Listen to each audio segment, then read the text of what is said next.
स्वागत है दोस्तों। आप सभी हमारे इस चैनल पर बराबर बने हुए हैं। आपका साथ, आपका सहयोग बराबर हमें मिलता है। इस वजह से हम और उत्साहित होकर आपके लिए कुछ महत्वपूर्ण कार्य करते हैं।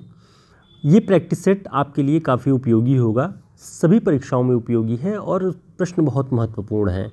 देखते हैं, पहला प्रश्न है, गुलाबी चूड़ियाँ कविता के लेखक या कवि कौन हैं? गुलाबी चूड़ियाँ, ऑप्शन नागार्जुन, केदारनाथ अग्रवाल, त्रिलोचन, शिवमंगल सिंह सुमन। तो इसका जो सही उत्तर होगा वह है नागार्जुन।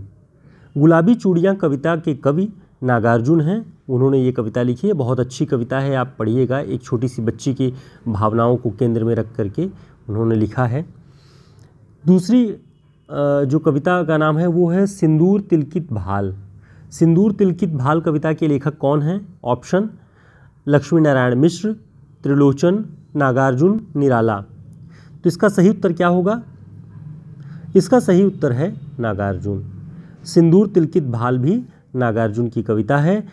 अब इसमें लक्ष्मी नारायण लाल का नाम, लक्ष्मी नारायण मिश्र का नाम हमने दिया हुआ है। शायद सिंदूर की होली ये लक्ष्मी नारायण मिश्र का है या लक्ष्मी नारायण लाल का, ये कमेंट बॉक्स में आपको बताना है कि सिंदूर की होली किसकी रचना है। मिलती जुलती रचनाओं के नाम भी आप साथ में तैयार कर लिया करें, इससे आपको आसानी होगी रिवीजन में। अगला प्रश्न है, हवा हूँ हवा में बसंती हवा हूँ। इस कविता के लेखक कौन हैं? ऑप्शन केदारनाथ सिंह, महादेवी वर्मा, त्रिलोचन, केदारनाथ अग्रवाल। तो इसका जो सही उत्तर है यह है केदारनाथ अग्रवाल। हवा हूँ हवा में बसंती हवा हूँ, केदारनाथ अग्रवाल जी ने लिखा है। लगभग आप सभी लोगों ने अपनी जो क्लास 6 to 12 की कक्षाएं हैं उसमें से किसी न किसी कक्षा में ज़रूर ये कविता पढ़ी होगी। चूँकि ये बाल कविता के रूप में पढ़ाई जाती है तो बहुत अच्छी कविता है और इसके केदारनाथ अग्रवाल जी लेखक हैं। अगला प्रश्न है, तीसरा सप्तक। तीसरा सप्तक का प्रकाशन किस वर्ष में हुआ? ऑप्शन 1979, 1943, 1936, 1959। तो इसका सही उत्तर है 1959।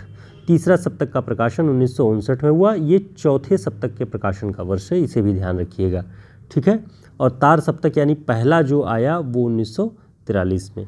1936 में क्या है, प्रगतिशील लेखक संघ का प्रथम अधिवेशन हुआ था, ठीक। इसकी अध्यक्षता प्रेमचंद जी ने की थी, इसे भी ध्यान रखिएगा।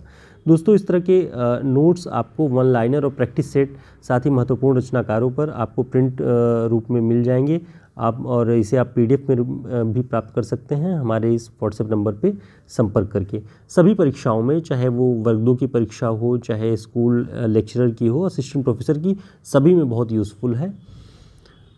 अगला प्रश्न है, असाध्य वीणा कविता अज्ञेय के किस कविता संग्रह में संग्रहित है?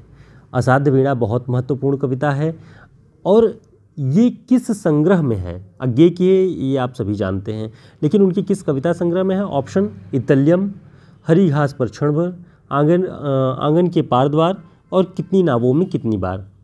तो इसका जो सही उत्तर है वह है आंगन के पार द्वार।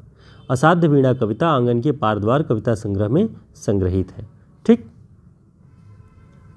अगला प्रश्न है, कठोपनिषद की कथा यम नचिकेता पर आधारित कविता संग्रह कौन सा है?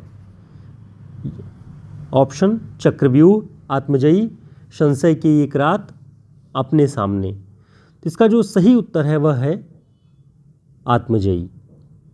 यम और नचिकेता के प्रश्नों पर जो उनकी कथा है उस पर आधारित जो काव्य संग्रह है वो आत्मजयी है और इसके लेखक जो हैं कुंवर नारायण हैं, ठीक। कुंवर नारायण की ही एक और कविता संग्रह है चक्रव्यूह, जो कि उनका पहला काव्य संग्रह है। कई बार परीक्षाओं में पूछ लेता है कि कुंवर नारायण का पहला काव्य संग्रह कौन सा है, तो आपको ध्यान रखना है चक्रव्यूह। और यम नचिकेता के प्रसंग पर आधारित काव्य संग्रह कौन सा है? आत्मजयी। संशय की एक रात किसकी है? नरेश मेहता की, आपको ध्यान रखना है। और अपने सामने भी ये जो है कुंवर नारायण जी का ही कविता संग्रह है। तो एक प्रश्न के साथ आप कई सारी चीज़ें तैयार रखा करें, इससे आसानी होती है आपकी तैयारी में। अगला प्रश्न है, निम्न में से कौन सा काव्य संग्रह नरेश मेहता का नहीं है? अब आपको पहचानना है।